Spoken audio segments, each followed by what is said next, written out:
Friends, आपको क्या पता है कि WHO की लेटेस्ट रिपोर्ट के हिसाब से इस दुनिया के 7% लोग यानी 28 करोड़ लोग इस समय डिप्रेशन से पीड़ित हैं और इनमें से 3/4 यानी 21 करोड़ लोगों को पूरे लाइफ टाइम में ट्रीटमेंट पाने का चांस शून्य है। इससे हमें ये रियलाइज होता है कि डिप्रेशन कितनी इम्पोर्टेंट बीमारी है और हम ना इनके मरीजों को आइडेंटिफाई कर पा रहे हैं, ना इन्हें सही ट्रीटमेंट प्रोवाइड कर पा रहे हैं। फ्रेंड्स, डिप्रेशन एक बहुरूपिया है, पाताल के राक्षसों जैसा है। इसके अनगिनत रूप हैं, ना कोई टेस्ट है, ना सीटी स्कैन, ना MRI।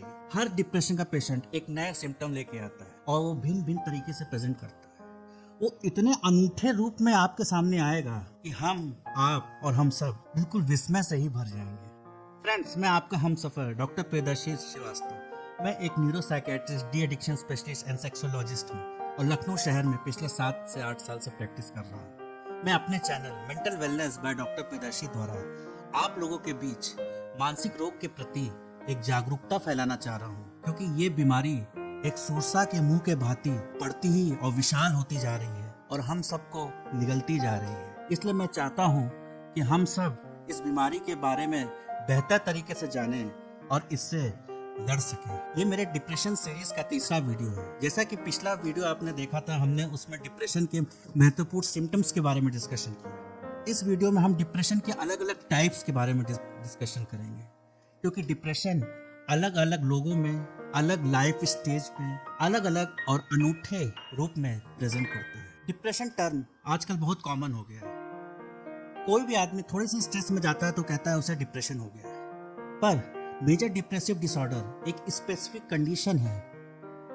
हर आदमी की जिंदगी में उतार चढ़ाव आते ही रहते हैं। कभी किसी के अनुकूल बात होती है तो वो खुश हो जाता है, कभी किसी के विरुद्ध कुछ बात होती है या उसके हिसाब से नहीं होती है तो वो दुखी हो जाता है। ये ऊपर नीचे तो जिंदगी का नॉर्मल ही पड़ाव है, पर डिप्रेशन यानी मेजर डिप्रेसिव डिसऑर्डर एक स्पेसिफिक कंडीशन है जिसमें आदमी का दुनिया देखने का नजरिया, उसकी मन, उसके विचार, उसकी भावनाएं, इस पर बहुत ही विपरीत असर पड़ता है और वो बिल्कुल ही एक अलग आदमी बन जाता है।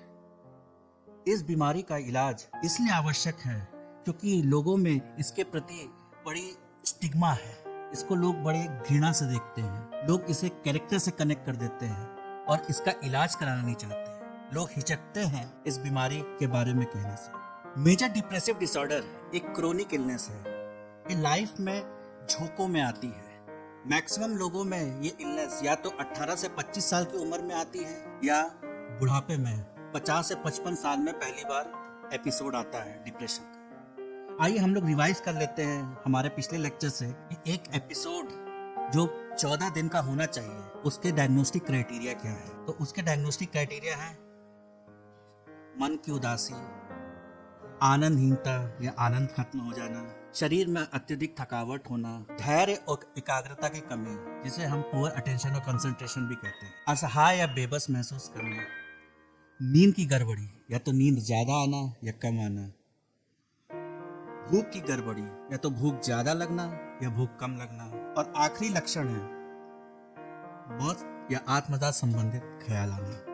तो ये जो लक्षण मैंने आपको बताए, इन 9 लक्षणों में से 5 लक्षण, कोई भी 5 लक्षण होने जरूरी है डिप्रेशन की डायग्नोसिस के लिए। और उन 5 लक्षणों में ये जो पहले 2 लक्षण हैं, क्या मन की उदासी और किसी चीज में खुशी न मिलना, इन दोनों में से एक लक्षण होना जरूरी है और ये लक्षण कंटिन्यूअसली 14 दिन तक होने चाहिए। ऐसा नहीं है कि 1 दिन या 2 दिन ऐसे कुछ लक्षण आए, आपके साथ कुछ बुरा हुआ तो आप डिप्रेशन की डायग्नोसिस बना देंगे।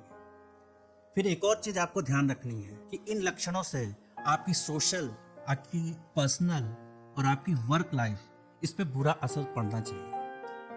और ये सब लक्षण उस समय आपके अंदर नहीं आने चाहिए जिस समय आप किसी नशीले पदार्थ का सेवन कर रहे हैं या आप किसी नशे को छोड़ने की कोशिश कर रहे हैं, क्योंकि तब ये अलग बीमारी कहलाएगी, ये डिप्रेसिव डिसऑर्डर नहीं कहलाएगी। एक बात ये भी ध्यान में रखनी है कि स्किज़ोफ्रेनिया हो गया, बाइपोलर हो गया, स्किज़ोअफेक्टिव डिसऑर्डर हो गया, इन सभी डिसऑर्डर्स में लाइफ में कभी ना कभी डिप्रेसिव एपिसोड आ जाता है। तो हम उसे डिप्रेशन नहीं डायग्नोस करते, हम उसे स्पेसिफायर देते हैं, डिप्रेसिव एपिसोड स्पेसिफायर।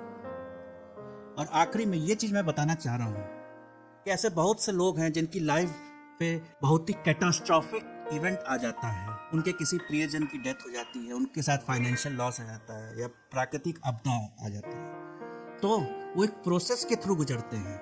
ऐसा होने पे इस प्रोसेस को कहा जाता है ग्रीफ या बेरीवमेंट।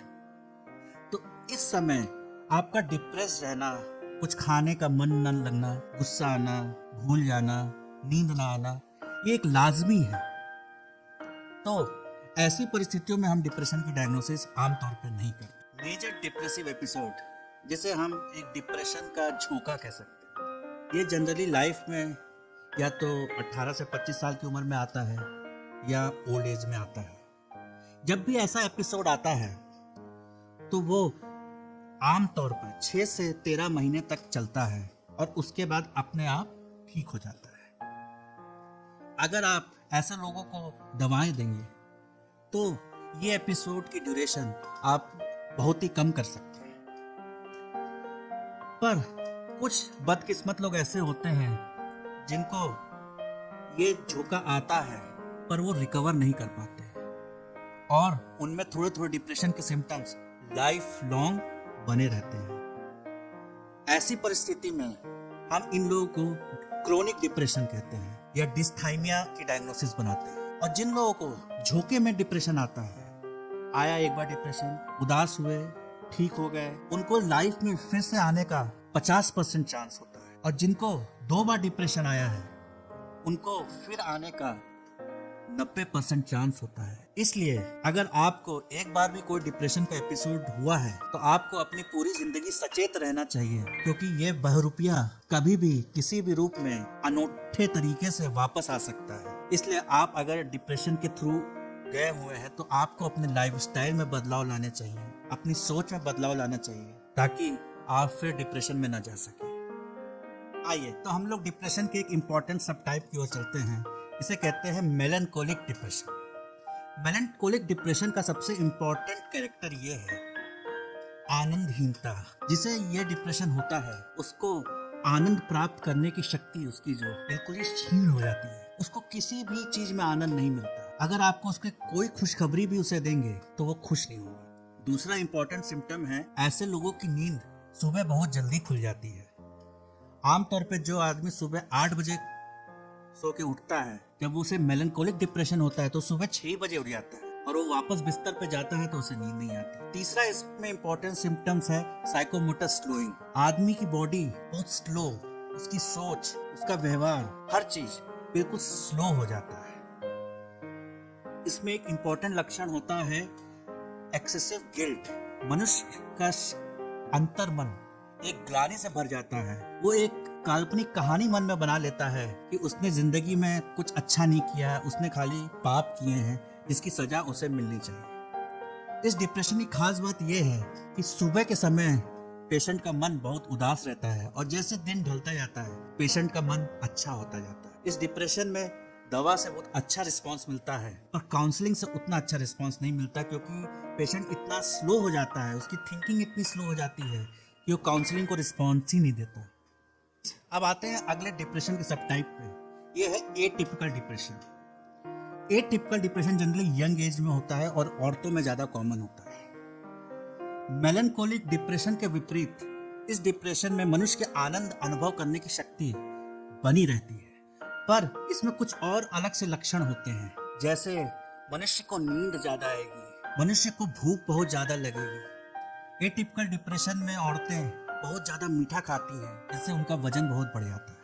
फिर इसका एक इम्पॉर्टेंट सिम्टम है जिसे हम लोग लीडन पैरालिसिस कहते हैं। इनके हाथ पैर बिल्कुल पत्थर जैसे, जैसे लेड जैसे स्थिर हो जाते हैं, उठते ही नहीं है, इतने भारी हो जाते हैं हाथ पैर। उनको इस तरह से महसूस होता है दिन में। आपने पिछला डिप्रेशन सुना होगा, मेलनकोलिक डिप्रेशन सुबह ज्यादा खराब रहता है, पर एटिपिकल डिप्रेशन ये रात में ज्यादा खराब रहता है। फिर इसमें एक इम्पॉर्टेंट कैरेक्टर है कि जिन लोगों को ये डिप्रेशन होता है उनका मूड बड़ा जल्दी फ्लक्चुएट करता है। वे आलोचना के प्रति अत्यधिक संवेदनशील होते हैं। इंटरपर्सनल सेंसिटिविटी उनमें बहुत ज्यादा होती है। थोड़ी थोड़ी बात पे वो क्रोधित हो जाते हैं। तो ये उनका पर्सनालिटी का अभाव है। इस तरह के डिप्रेशन में एक तो एंजाइटी डिसऑर्डर बहुत कॉमनली मिलता है और सुसाइड के चांसेस भी बहुत कॉमन है। फ्रेंड्स, अब आते हैं सीजनल अफेक्टिव डिसऑर्डर पे। सीजनल अफेक्टिव डिसऑर्डर को विंटर डिप्रेशन भी कह सकते हैं। ये जनरली वेस्टर्न यूरोपियन कंट्रीज में ज़्यादा कॉमन है। यूरोपियन कंट्रीज में जब ठंड पड़ती है तो बादल बहुत आकाश में रहते हैं, सूरज की किरणें नहीं पहुंचती हैं, जिसके कारण उन लोगों में उदासी डेवलप हो जाती है। तो विंटर के सीजन में वे पता नहीं क्यों अचानक से उदास हो जाते हैं, और जैसे जैसे समर आता है, खिली धूप आती है, उनका मन अच्छा हो जाता है। तो इसके पीछे थ्योरी ये है कि लाइट हमारी बॉडी की सिरकैडियन रिदम माने स्लीप साइकिल, उसको रेगुलेट करती है।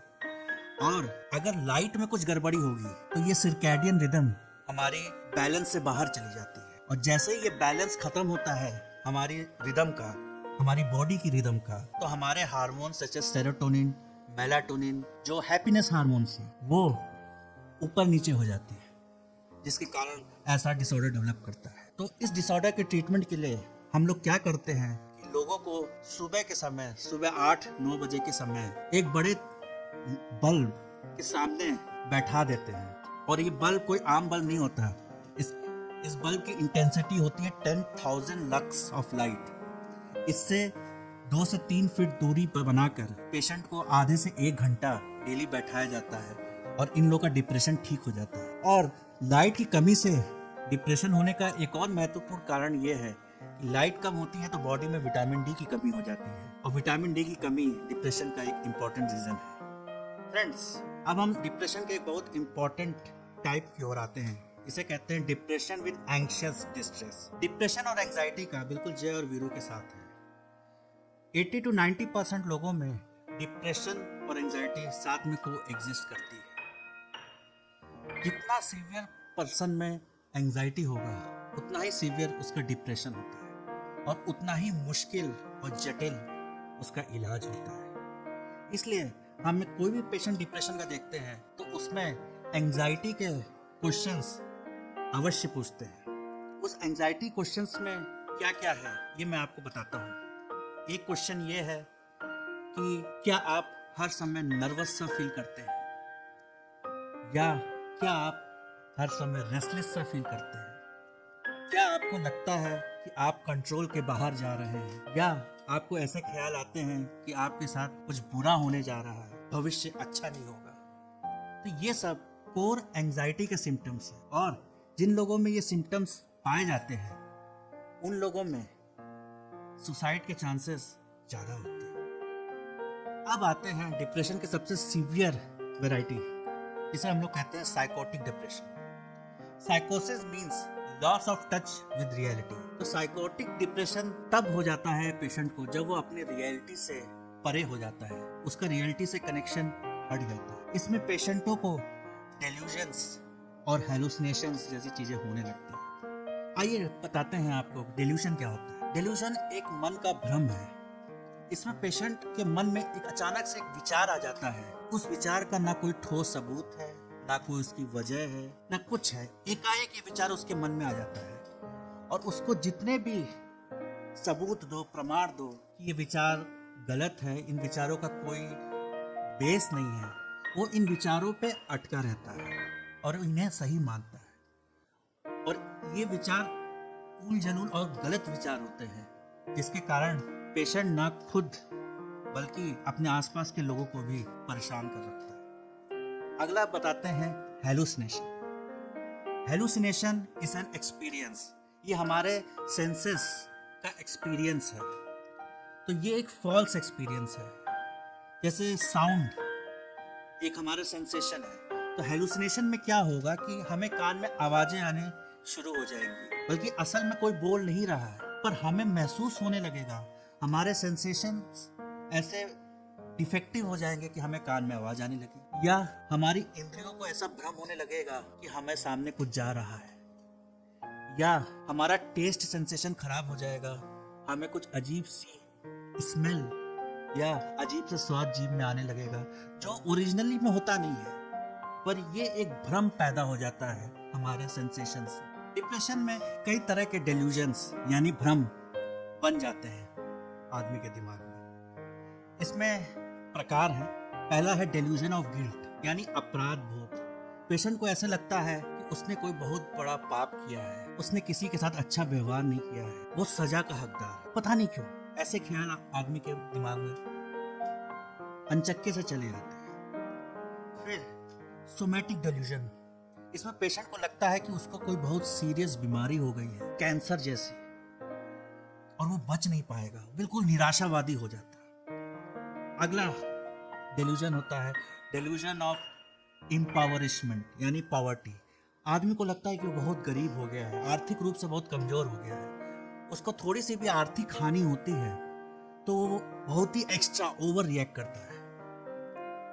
फिर अगला डेल्यूजन है निहिलिस्टिक डेल्यूजन। निहिलिस्टिक डेल्यूजन में आदमी सोचता है कि सब कुछ खत्म हो चुका है, पूरी दुनिया खत्म हो चुकी है, उसका शरीर खत्म हो चुका है, वो खत्म हो चुका है, कुछ बचा ही नहीं है दुनिया में।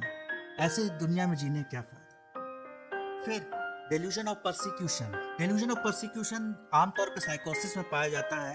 ये साइकोसिस का सबसे कॉमन डेल्यूजन है।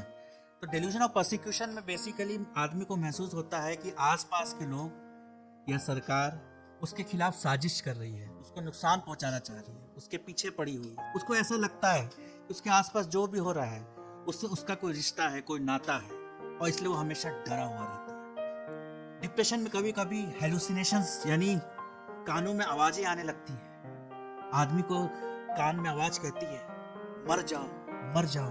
कितने लोग ये आवाज सुन के सुसाइड तक की कोशिश करते हैं।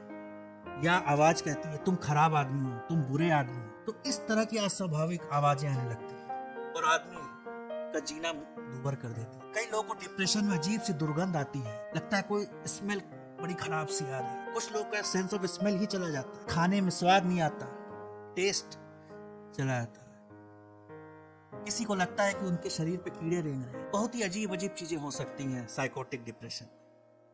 औरतों में डिप्रेशन ये तो एक अलग वीडियो का टॉपिक है, तब भी मैं संक्षेप में आपको कुछ बताता हूँ। औरतें बेचारी अपनी हार्मोन से परेशान रहती हैं। Oestrogen, progesterone, luteinising hormone, FSH, ये सारे हार्मोन उनकी लाइफ की अलग अलग स्टेजेस में फ्लक्चुएट करते रहते हैं और इन्हीं हार्मोन्स के फ्लक्चुएशन से उनके न्यूरोट्रांसमीटर्स इम्बैलेंस हो जाते हैं और उनमें काफ़ी मूड चेंजेस देखने को मिलते हैं। तो पहला प्रॉब्लम तब शुरू होता है जब उनके पीरियड्स स्टार्ट होते हैं। उस समय बहुत से मूड फ्लक्चुएशंस वुमेन में शुरू होते हैं। एक एंटिटी है प्री मेंस्ट्रुअल डिस्फोरिक डिसऑर्डर, जिसमें क्या होता है कि पीरियड्स के जस्ट आने से पहले मनुष्य में सारे डिप्रेशन के सिम्टम्स आने लगते हैं और जैसे ही पीरियड्स होना शुरू होते हैं और चले जाते हैं, ये सिम्टम्स रिजॉल्व कर जाते हैं। तो ऐसा हर साइकिल में रिपीट होता है। फिर औरतों में पोस्टपार्टम डिप्रेशन भी बहुत कॉमनली देखा गया है कि बच्चा पैदा होने के बाद कुछ औरतों को बच्चे का ख्याल रखना अच्छा नहीं लगता, वो बच्चे के प्रति प्यार नहीं आता उनमें। ये भी एक डिप्रेशन है, इसे हम लोग पोस्टपार्टम डिप्रेशन कहते हैं। उसके बाद ओल्ड एज में मेनोपॉज के समय, तब ईस्ट्रोजन और प्रोजेस्टेरॉन आपके शरीर में घटते जा रहे हैं, उस परिस्थिति में भी औरतें बड़ी ही ससेप्टेबल होती हैं डिप्रेशन के लिए। अगला टॉपिक है drug induced depression. Drug means नशा।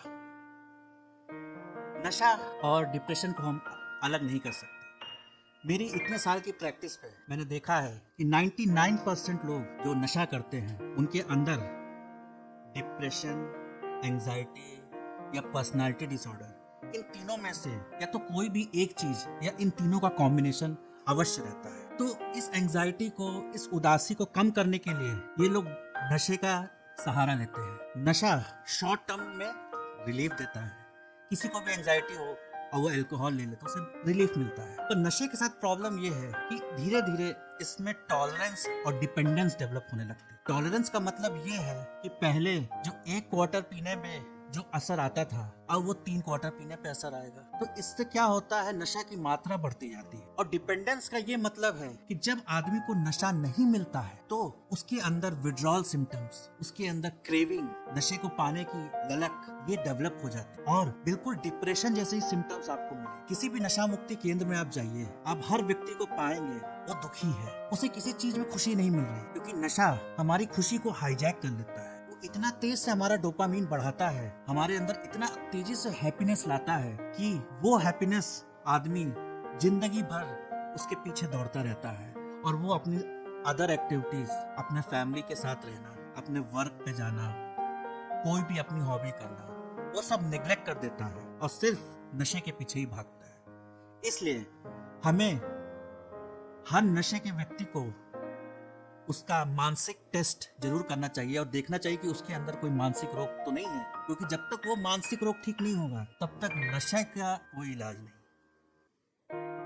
जब भी कोई पेशेंट आता है तो हम लोग उसका रूटीन फिजिकल चेकअप जरूर कराते हैं, क्योंकि हमें रूल आउट करना होता है कि ये मानसिक रोग कहीं किसी शारीरिक रोग के बाद तो नहीं डेवलप हो गया, ये प्राइमरी मानसिक रोग है या ये सेकेंडरी किसी शारीरिक रोग के बाद डेवलप किया है। उसमें से इंपॉर्टेंट शारीरिक कॉज है थायराइड हार्मोन की कमी या ज्यादा, vitamin D deficiency, vitamin B12 deficiency, testosterone hormone deficiency. जिन लोगों में शुगर और बीपी सालों से चला आता है, उन लोगों के बॉडी में इन्फ्लेमेशन बहुत हाई होता है, उन लोगों के अंदर स्ट्रेस बहुत होता है और उन लोगों को डिप्रेशन डेवलप करने का कई गुना ज्यादा चांसेस होता है। स्ट्रोक के पेशेंट, किसी के पेशेंट में हेड इंजरी हुई है या कभी आपको दिमागी बुखार या इंकेफ्लाइटिस डेवलप हुआ है, तो इससे ब्रेन के हार्मोन्स, न्यूरोट्रांसमीटर्स इम्बैलेंस हो जाते हैं और उससे कई प्रकार के मानसिक रोग डेवलप हो जाते हैं। और हमें ये भी ध्यान में देखना है कि पेशेंट दवा क्या क्या खा रहा है, क्योंकि बहुत सी दवाएं खुद डिप्रेशन का सबब बनती हैं, खासकर बीपी की दवाएं, anti cancer drugs, oral contraceptive pills.